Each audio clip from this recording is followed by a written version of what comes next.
Hi, everyone. I'm Jay Hyland, archivist at the Jewish Museum Milwaukee, and today I'd like to share with you the story of Esther Leah Ritz.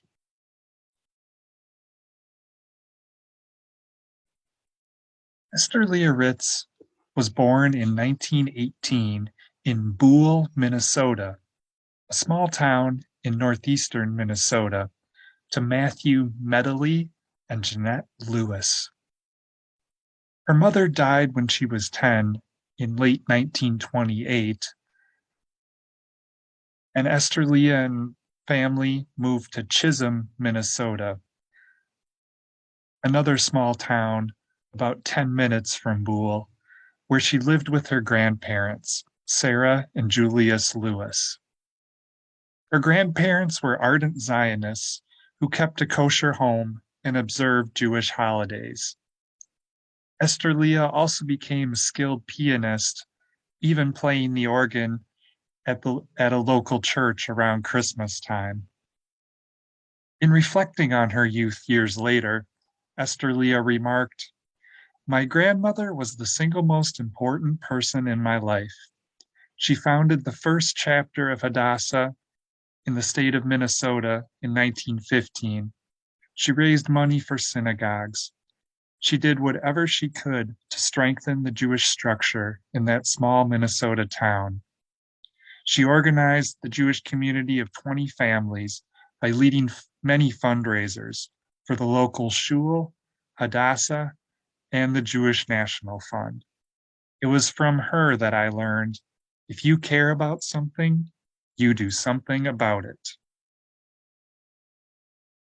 Esther Leah moved to Minneapolis at the age of 16, graduating from Washburn High School, and began her studies at the University of Minnesota in 1936. The image you are looking at here is from the Minneapolis Star Tribune and shows Esther Leah receiving a button in observance of freshman week during her first week of classes. She is the woman in the middle.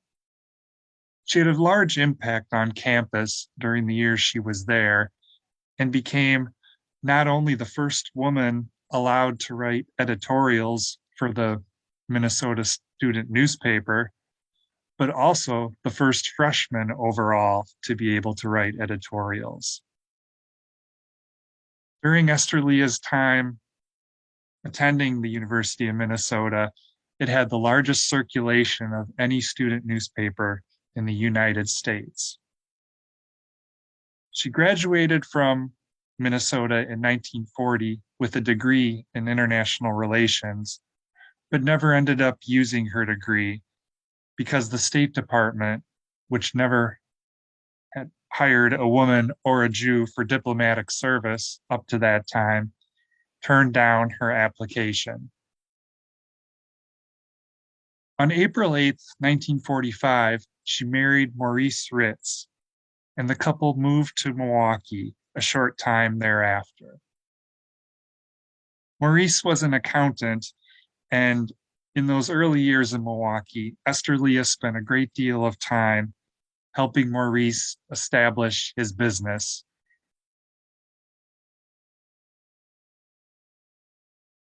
Her first strong involvement in Jewish organizations in Milwaukee came in 1951.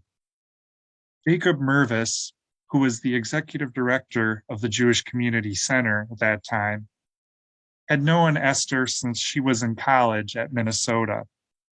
He had been director of a settlement house in Minneapolis at the time. He asked her to serve on the Adult Services Committee to help plan programs for the new Jewish Community Center that was going to open on Prospect Avenue. To this time, she had been involved in a couple of Jewish women organizations peripherally, but this was really the first committee she became heavily involved with.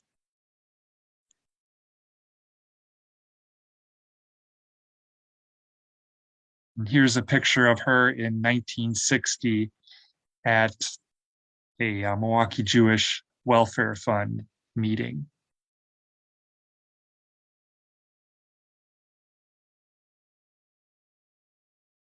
As her community work continued during the 1960s, a monumental achievement came for her in 1966 when she became the first female president of the Jewish Community Center in Milwaukee, serving from 1966 until 1970.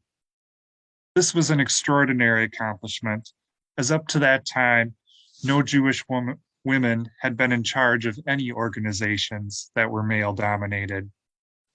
She really was the first woman to crack the nonprofit glass ceiling and create new opportunities for female leadership while forging effective alliances for all women. In this editorial that you see here from the Chronicle, editor Ed Perlson wrote, Esther Leah Ritz's sex was positively not her only bona fide qualification for being elected president. It would have been discrimination against the entire membership not to have elected her.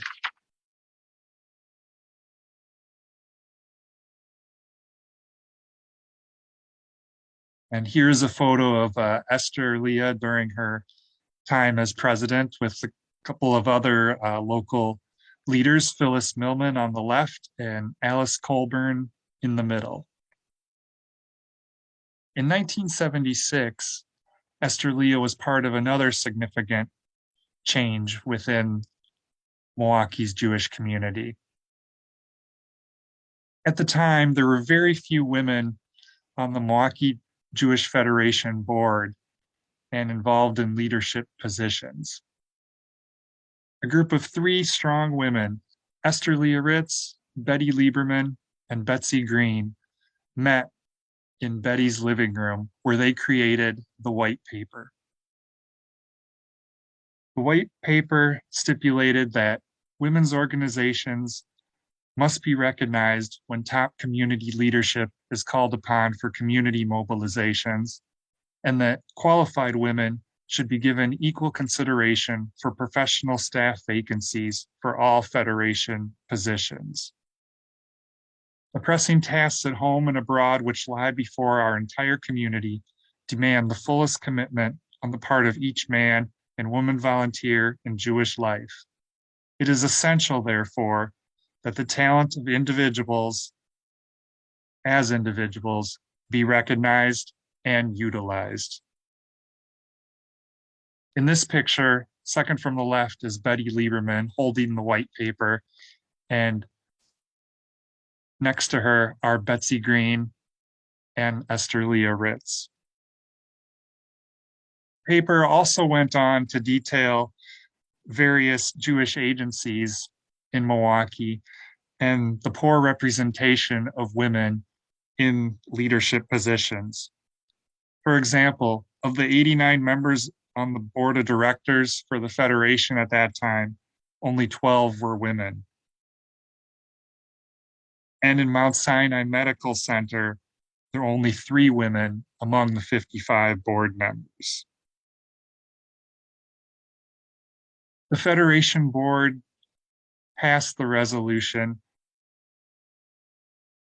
and in less than 2 years later, Esther Leah Ritz was named the first woman president of the Milwaukee Jewish Federation.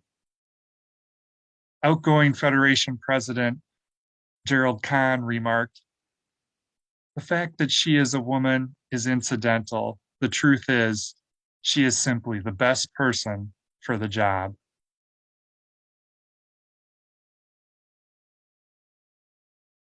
One of the first things Esther Leah became involved with during her term as Federation president was chairing a community memorial ceremony honoring the life of Golda Meir, who had died in December of 1978. At the ceremony, Esther Leah remarked that Golda was the Jewish woman who was responsible for raising the money that made the state of Israel possible. It was Golda who was sent to the US in 1948 to raise funds for Israel.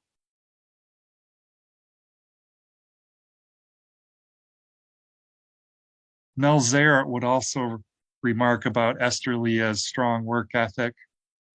She is a career volunteer, full-time, That means for her, work at 6:30 a.m. to midnight, weekends, in Milwaukee, in Israel, all over the world.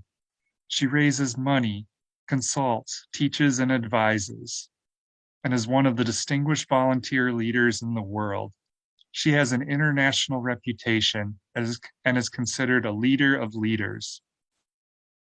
She met recently with the president of Israel, and he was the one who had sought her out and called the meeting. During her 3-year tenure at the Federation as president,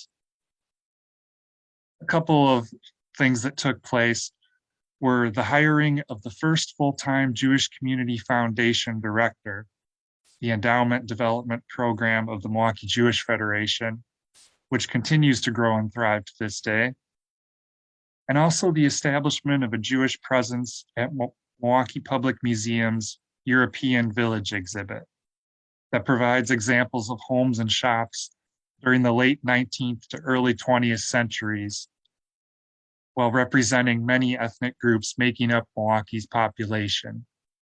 This is a photo of the Jewish section of the popular exhibit that is still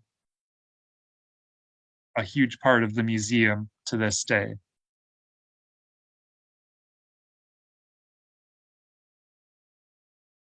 After becoming president of the Federation, Esther Leah remained strongly involved, not just with the Milwaukee Jewish community, but also internationally. She became the second female president of the Jewish Welfare Board, now called the Jewish Community Centers Association of North America, and also the president of the World Confederation of Jewish Community Centers. One longtime executive of the World Confederation of Jewish Community Centers said about Esther Leah, she put the JCC movement on the track of making Jewish identity and Jewish education a major feature of JCC programs. There were many, many other organizations Esther Leah was involved with throughout her time in Milwaukee, including the United Way, the Milwaukee Urban League, the Mental Health Planning Council, the National Organization for Women, the Milwaukee Art Museum, and many, many others.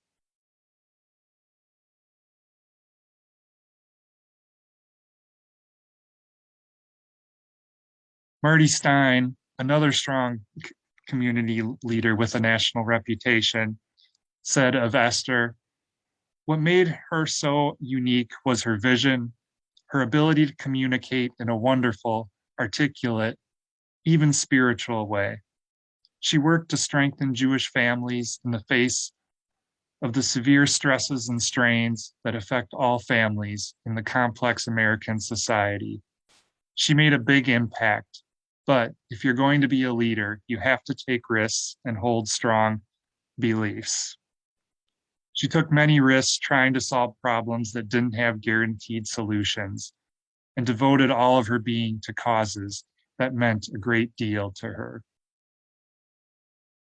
After her death in 2003, the Jewish Community Center honored her by creating an Esther Leah Ritz Next Generation of JCC Leadership Awards, which continue to be given to this day. When Esther Leah was asked what her definition of a leader would be, she said, a leader has to have a personality that attracts others and must have credibility with others if he or she expects to work with them. I think of people who have been role models in my community. They were real Jews. They did not think first of themselves. We live in a community, the Jewish people, that from the beginning, very beginning, thought communally. The people I have known as leaders thought communally. What is best for the whole, not what is best for me. Thanks so much for listening to this museum moment, and special thanks to our Museum Moments supporter, Robin Cohn.